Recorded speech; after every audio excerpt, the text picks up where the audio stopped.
सारे नु भोकिया सी ओते ला दे ला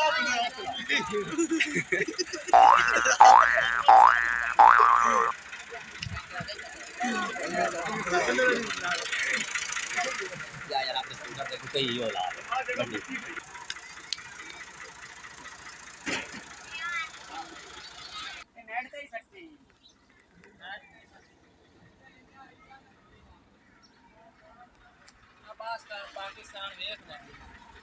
अच्छा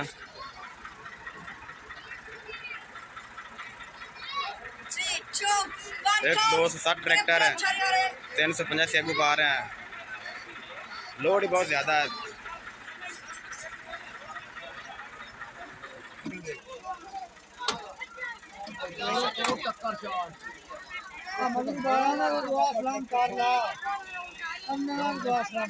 काम लेना ਹੁੰਦਾ तो मैं मार काट के छड़ के निकल जाना और रेट में क्या चलो फसल फस गया कुड़ी हवा कम कम ਹੁਣ ਜੇ ਲਾਲ ਬੱਤੀ ਬੜਿਆ ਕਰਦਾ ਤਾਂ ਉਹ ਤੋਂ ਕਰ ਲਵੇ ਨਿਕਲ ਜਾਣਾ आप याद है कि चल तो ना पूरा भाई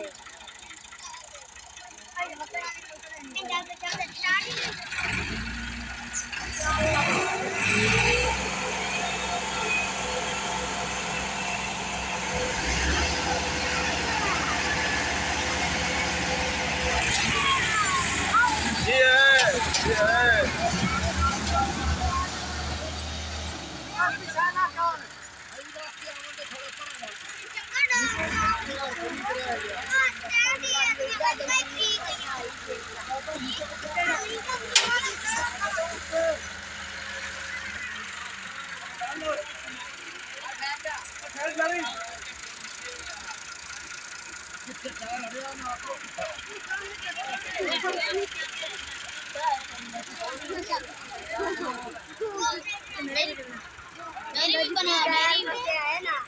क्या मिलते